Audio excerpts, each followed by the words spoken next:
así también estaba. Lo que es el tendido eléctrico, casi como las ciudades peruanas, pasado el sismo, todo subterráneo. Esto era el puente de la vía expresa principal de la ciudad, como quedó destrozado. Ahí está uno de ellos. Problemas de diseño estructural, el uso irresponsable del software, ¿no? Utilizar un software, no fue el Zapotía, no fue el ETAC, fue el software de ellos, y después del desastre le preguntan al proyectista, ¿y qué pasó? No sé, dice, el programa decía esta cantidad de acero, pero no te diste cuenta que había más acero. Pregúntele al que lo construyó por qué él también hizo caso. ¿Por qué no se dio cuenta? Y ahí viene el otro caso. El supervisor, el residente no significa el fiel cumplimiento de nada, sino también puede emitir alguna opinión. Para eso tiene contacto directo con la empresa, para poder hacer llegar sus sugerencias en cuanto a lo que es el mejoramiento, se conversa con el supervisor, si hay necesidad de cambiar, se hace. Pero no se puede aceptar un proyecto donde la cuantía de acero es más que el concreto, hay más acero que concreto. Esto era lo que es la zona industrial de acero, producción de acero. Así quedó, la comunicación fue muy pobre y los japoneses tuvieron maremoto encima todavía, ¿no? Acá en el Perú tenemos lo que son tsunamis o las grandes, ¿no? Posterior a ello empezó pues la gente a participar. Ahí está la zona de refugio, pobrecitos los japoneses, por las colas grandes para lo que es abastecimiento de alimentación, y empieza la inscripción de los damnificados. Acá no hay, eso sí ya es la responsabilidad. No hay de que yo vivo cerquita, yo he estado en el sismo y yo quiero una casita más, ya, eso sí no existe, son muy responsables, ¿no? Zonas seguras ante lo que podrían ser las posibles réplicas, y empieza el proceso de reconstrucción. Acá sí lo dicen los japoneses, les tocaron en el propio corazón a los japoneses. Después de ello dicen, bueno, pues se ha caído Kobe, esta autopista aérea falló 500 metros, ¿qué es lo que van a hacer? Reconstrucción. Vamos a reconstruirlo completo. Nuevos pilares, nuevo puente. No hay nada de que vamos a ese tramito, no, todo lo vamos a reconstruir. Acá, esta edificación está en perfecto estado. Acá este pilar de este puente ha habido un desprendimiento del concreto, pues está en perfecto estado. ¿Qué hubiese pasado en nuestra realidad? Un aditivo, pegar el concreto nuevo con el antiguo, una pintadita, y como estamos en propaganda, el Perú avanza. Automáticamente el Perú avanza, y ¿qué es lo que ocurre con el Japón? Reconstrucción total. Ese edificio del fondo, otro nuevo. Edificaciones de madera existen en el Japón, y hay bastantes edificaciones de madera porque son temporales. Ahí viven y después le dicen, ¿sabe qué, señor? Usted va a ser reubicado acá al sol. ¿Qué es lo que pasa en las zonas cuando van a hacer el municipio lo declara pues de doble vía una zona y la gente está viviendo en el, bueno, vamos a abrir la pista de doble vía? Es necesidad, es necesario para la ciudad. La gente cuando dice, antes costaba mi vivienda acá $30.000, ahora lo necesitas el doble o el triple, todo se une en un solo bloque, el doble, el triple.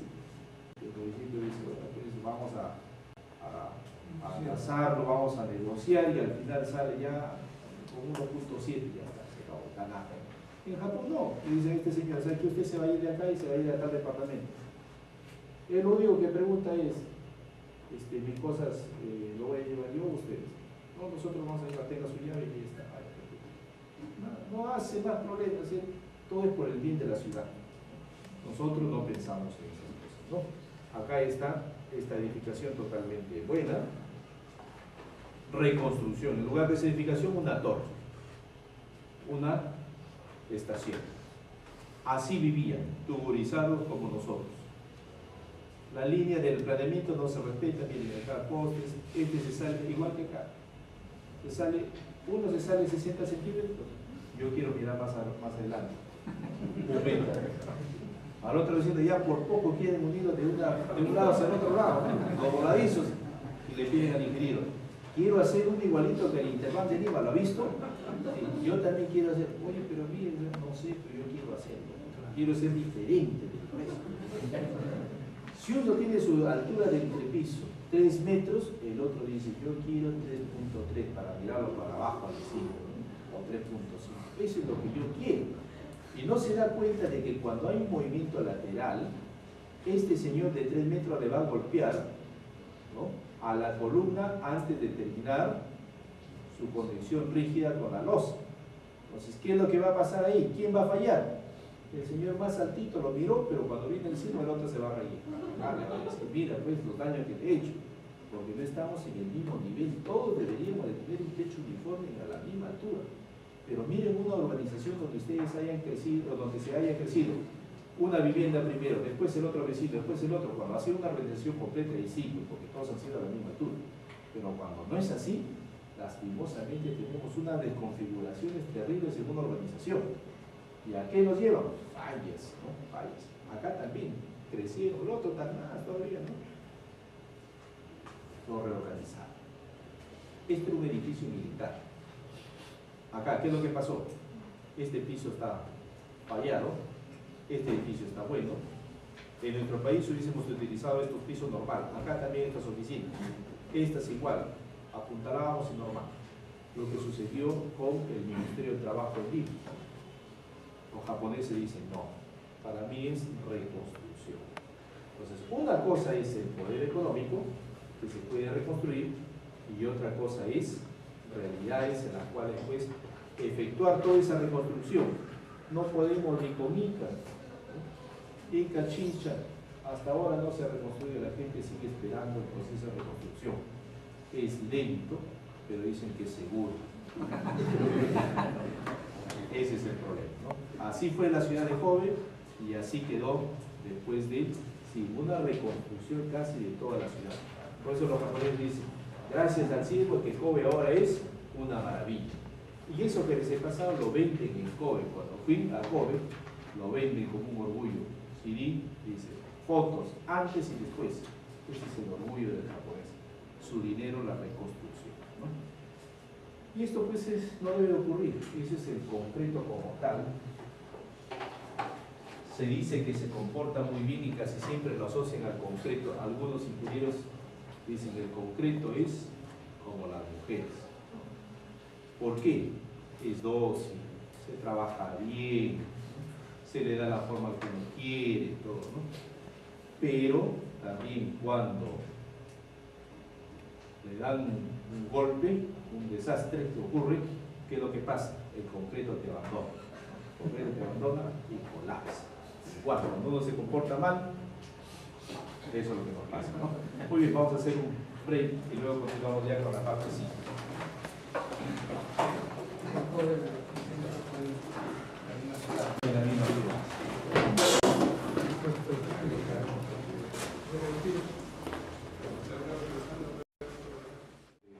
Reanudando lo que estábamos conversando, ahora vamos a ver el análisis 5.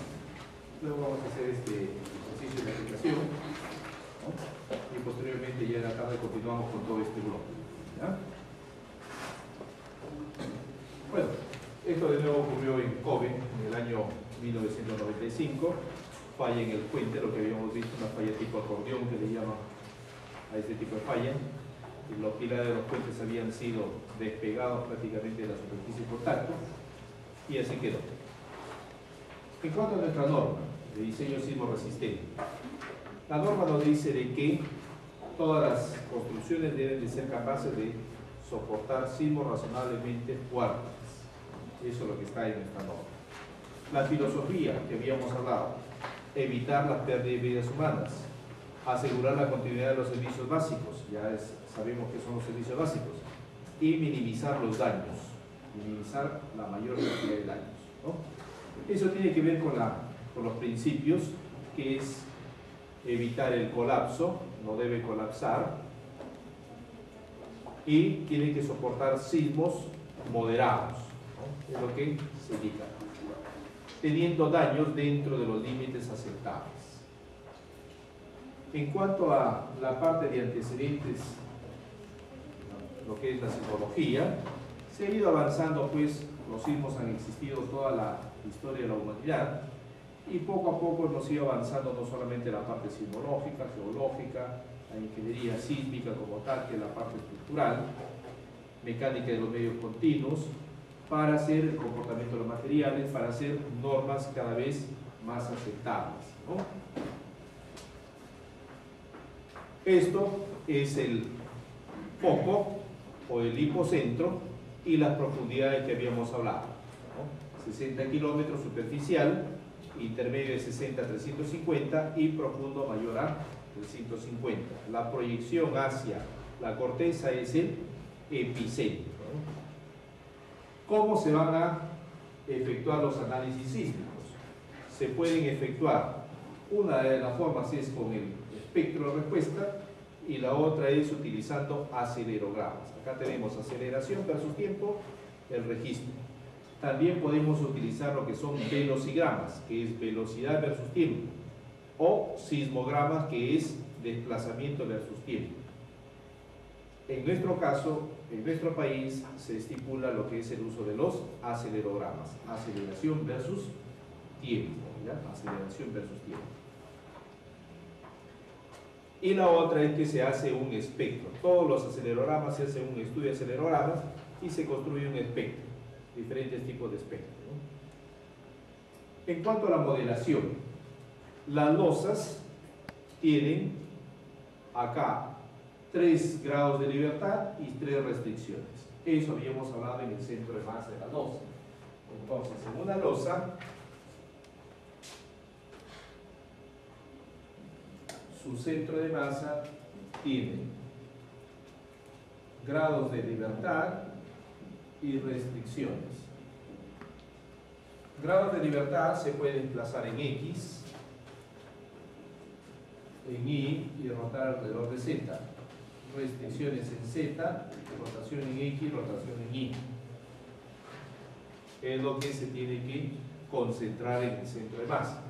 En este centro de masa es donde yo puedo hacer para el análisis estático, y ya no considero la excentricidad, directamente lo voy a hacer la excentricidad, voy a colocar acá la fuerza sísmica,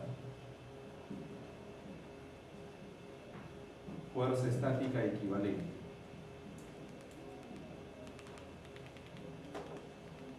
Y si hago un análisis dinámico, tiempo historia o espectral, acá voy a concentrar las masas. De esta forma, en el centro de masa ya debo de considerar la excentricidad accidental.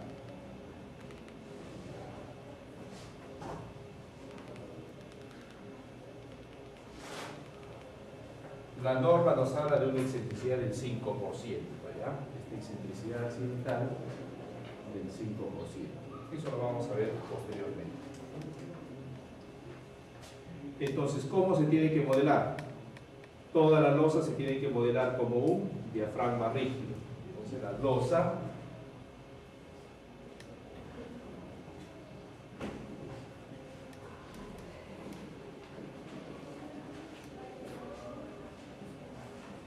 modelamos como un diafragma rígido. La losa lo modelamos como un diafragma rígido. Modelar la losa como diafragma rígido significa que vamos a tener un nudo maestro, que es el centro de masa, y este transmite los movimientos, como habíamos indicado en la clase anterior, hacia los restos de nudos, y esto genera los movimientos en los elementos verticales. Diafragma rígido, ¿qué implica? Que va a tener desplazamientos en X en Y y va a tener una rotación, ¿no? Va a tener una rotación, ¿no? Pues bien, número 4. Ya todos ustedes tienen ahí como material de laboratorio número 4. Entonces resolvemos. Primera pregunta. Y nos dice, la carga viva por hospitales, sala de operaciones y pasillos es 400 kilos por metro cuadrado para operaciones, sala de operaciones, y 500 kilos por metro cuadrado para pasillos. Falso. Primera pregunta. 1 y falso. Entonces, para sala de operaciones es de 300 y para pasillos es de 400.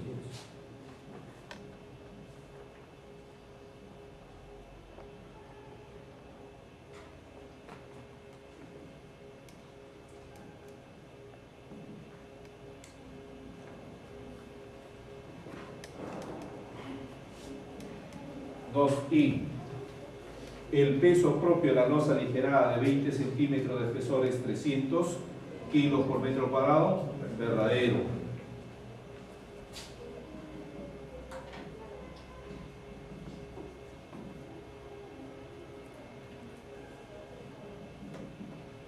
I. El chequeo de desplazamientos laterales según la norma E030 para edificaciones con muro de utilidad limitada es 0,007. Falso, es 0,05.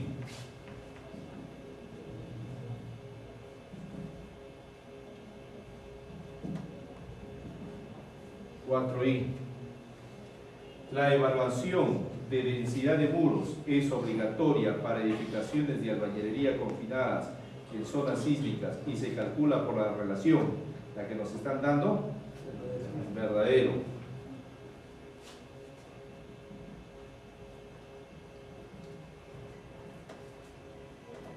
Respuesta entonces es D. Pregunta número 2. ¿No? Responde a las siguientes interrogantes. ¿Qué falla geológica es la que origina la mayor cantidad de sismos en el Perú? Subducción, ¿no? Y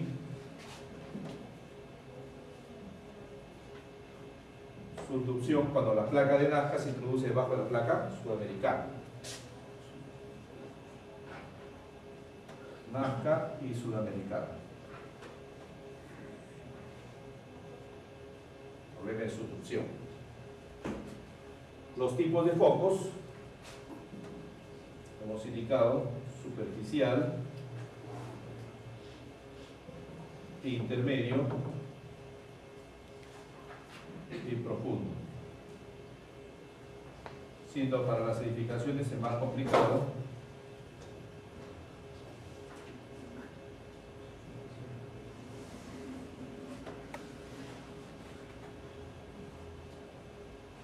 el de superficial. 2i. ¿Qué diferencia existe entre epicentro y foco? Epicentro en la proyección en la corteza,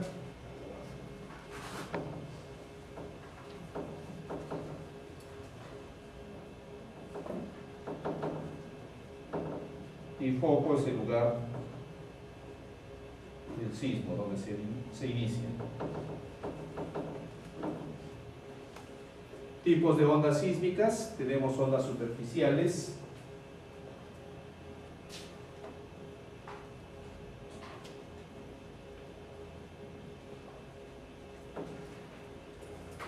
TS, tenemos onda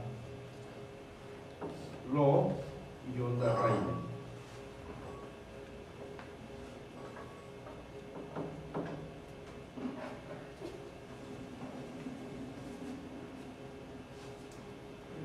Tres.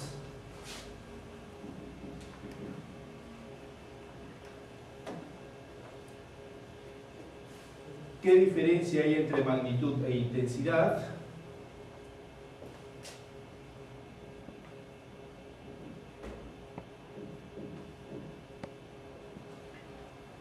En que la magnitud mide la aceleración y la intensidad mide los daños.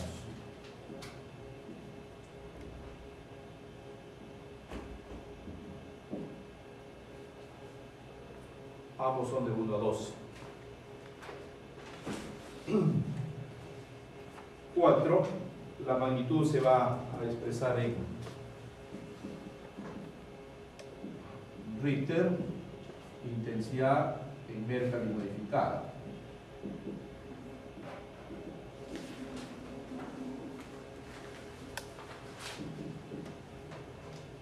I.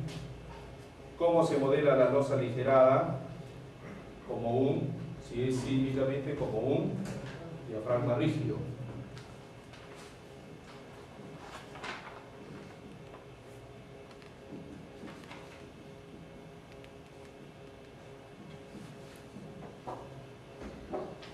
El nudo rígido, columna viga, y columna cimentación como un brazo rígido.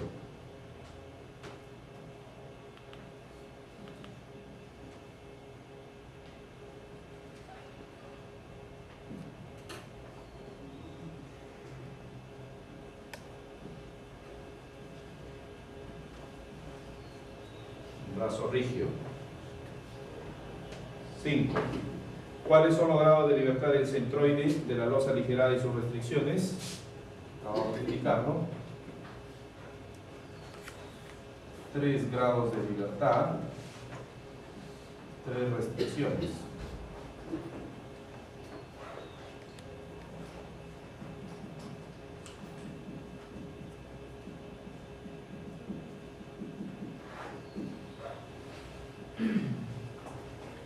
¿Qué entiende por rótula plástica? Es la concentración de esfuerzos en la zona más débil del elemento.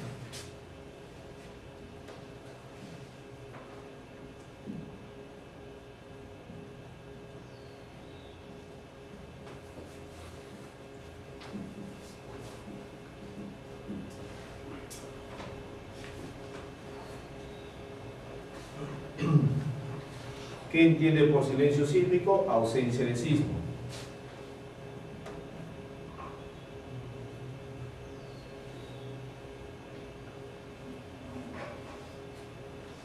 ¿Se puede predecir un sismo? No.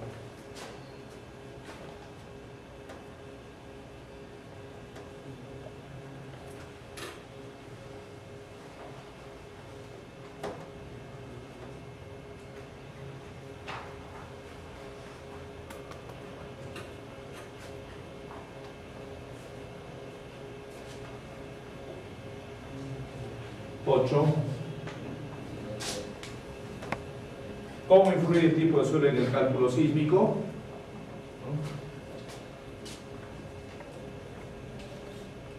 Suelo rígido ya sabemos que amplifica, atenúa.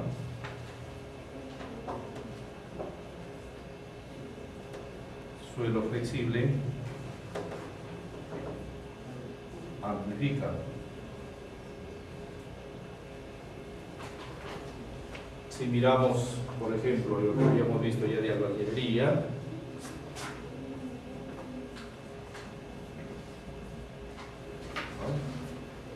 automáticamente el suelo, este coeficiente va a amplificar o va a atenuar, ¿no? Un análisis sísmico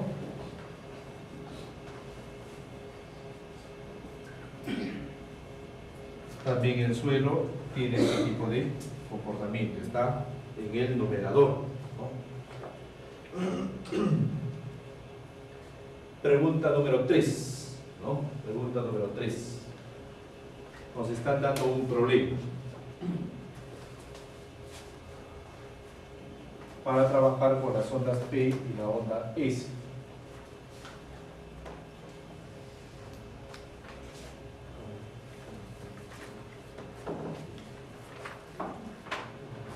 En el problema número 3,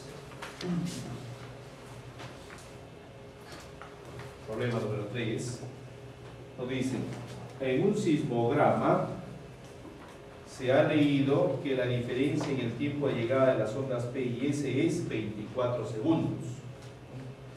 El material por el cual viajan las ondas tiene las siguientes características. E es igual a 49.050 megapascales. El coeficiente de Poisson del suelo es de 0,15 y la densidad de 2.800 kilos sobre metro cúbico. Calcular la distancia a la que se produjo el sismo. Y nos están dando las velocidades de la onda P y la onda S. Entonces lo primero que debemos de efectuar es calcular las velocidades de las ondas P y la onda S, ¿no? Entonces calculamos las velocidades de onda P y onda S, ¿no? Velocidades de las ondas P y S.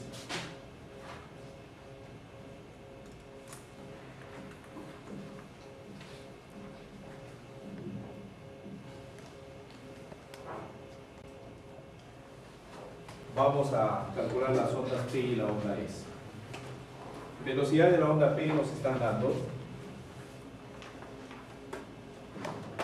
raíz E sobre ρ, 1 menos nu, 1 más nu, 1 menos 2 de segundo.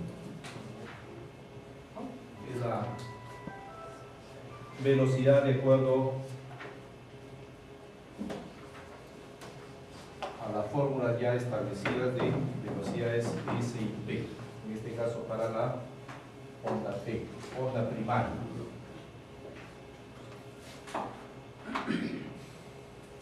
Sabemos que 1 newton es igual a 1 kilogramo por metro sobre segundo al cuadrado, ¿no? Porque nos están dando en diferentes unidades. Reemplazamos y vamos a obtener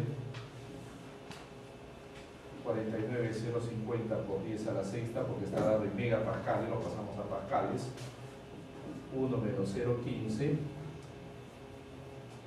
2800,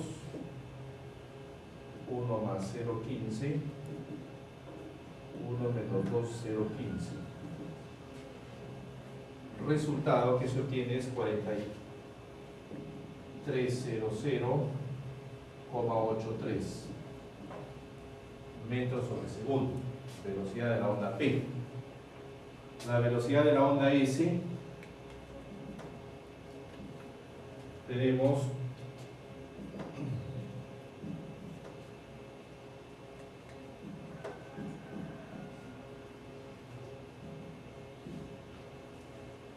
$49,050 por 10 a la sexta, 2800 por 2, 1 más 0,15. Resultado 27,5979 metros sobre segundo. Entonces, el que tiene mayor velocidad es el que va a llegar más rápido, ¿no? El que ha llegado menos, después, mejor dicho, en el tiempo, es la onda S. Por lo tanto, la diferencia de llegada sería onda S menos onda P.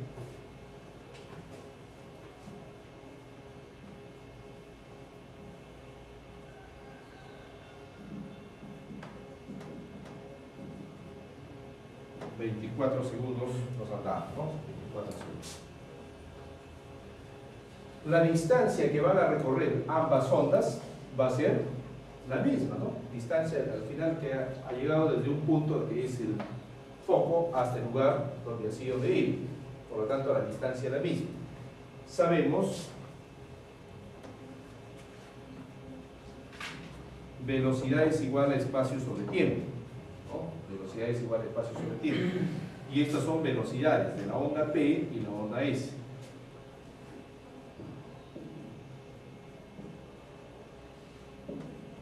Son velocidades. La distancia es la misma. Tendríamos para la onda P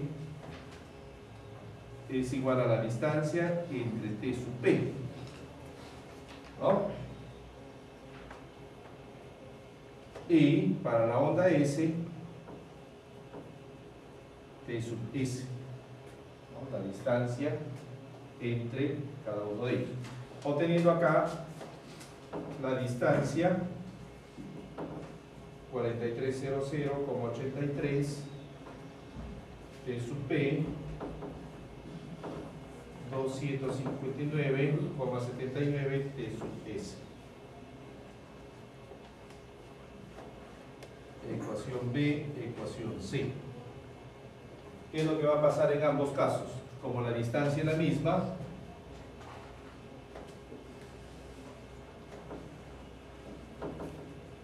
es igual a 27,59,79 T sub S. De ahí reemplazamos una en función de la otra.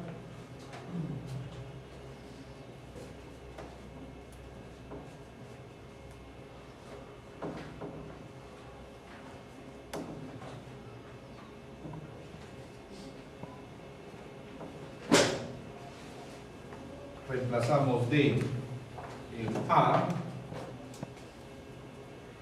y vamos a obtener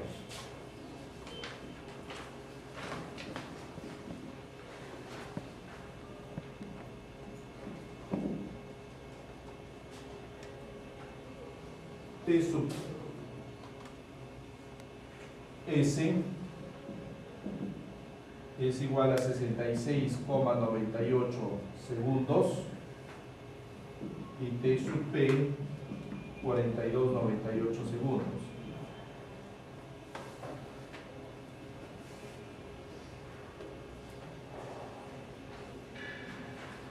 Luego, si ya tenemos T sub S y T sub P, reemplazamos y obtenemos la distancia. Reemplazamos en P, en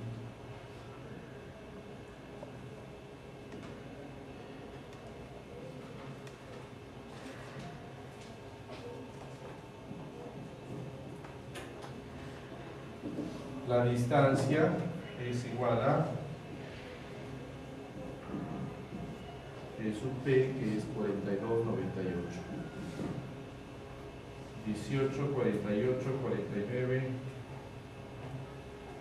67 metros.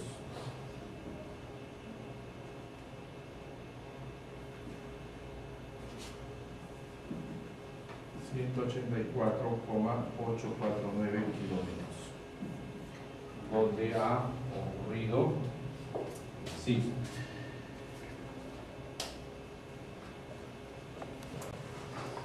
Primeramente nos están indicando de que se tiene una edificación columnas. Entonces, columnas se repiten 3, 4, 5, significa 10 vigas transversales de 2,4. Vamos a hacer que encaje perfectamente. La viga nos están diciendo que es de 0,4 por 0,5. 0,4 es exacto, la viga transversal es este valor, 0,4. Digamos de 10,5 y 16,4.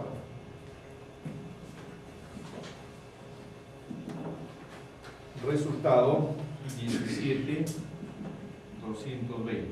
Podríamos indicar para mi análisis peso del piso 3, 112,608 más 17,220. Para mi análisis por carga de gravedad. Pero si yo quiero por carga de sismo, ya no se utiliza el total de la carga viva, ¿no? Sino se utiliza un porcentaje, que eso vamos a ver después, ¿no? Pues bien, ya tenemos el piso 3. Para el piso 2,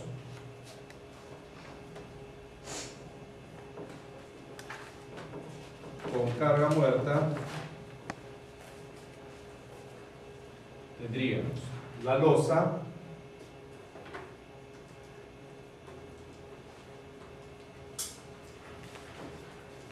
es de 0,30, 4,5 por 3,6 por 8. Resultado 38, 880. El resto sigue lo mismo. Sumado, obtenemos 115, 200. Carga viva ya cambia, porque la carga viva se trata de un centro educativo. Carga viva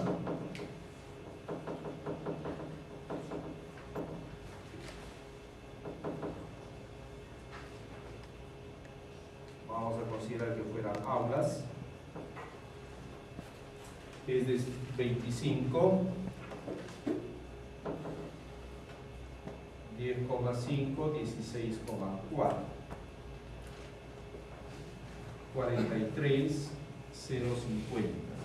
Sumado todo, 158, 250, peso del piso 2, digamos de 38,880. Columnas es donde va a variar. Columnas, tenemos que ir hasta la profundidad del desplante, que nos están dando que es de 1 metro. Entonces acá lo que vamos a variar es 5, ¿no? Sería 15 por 2, 4,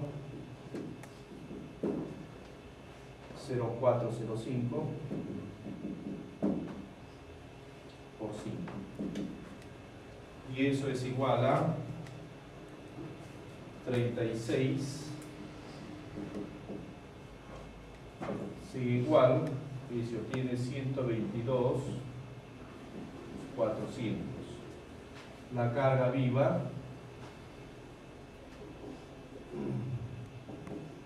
es lo mismo, 43.050,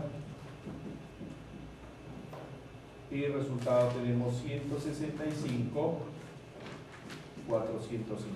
¿no?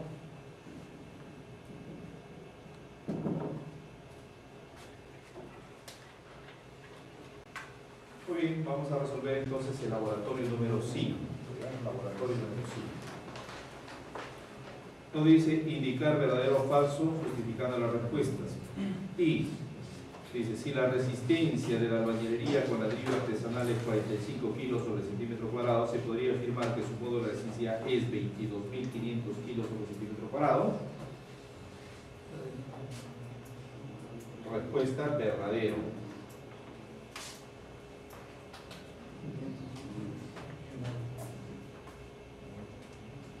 Y de la albañilería 500 prima M, 500 por 45, 22.500.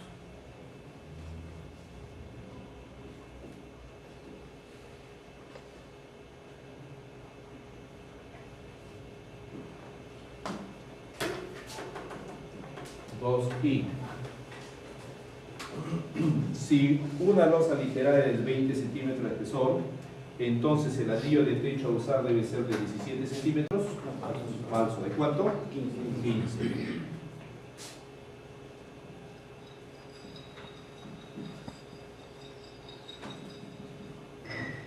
3i. El espesor mínimo de un muro portante de albañilería para la ciudad de Iquitos, zona de baja intensidad, según la norma E070 debe ser de 13 centímetros.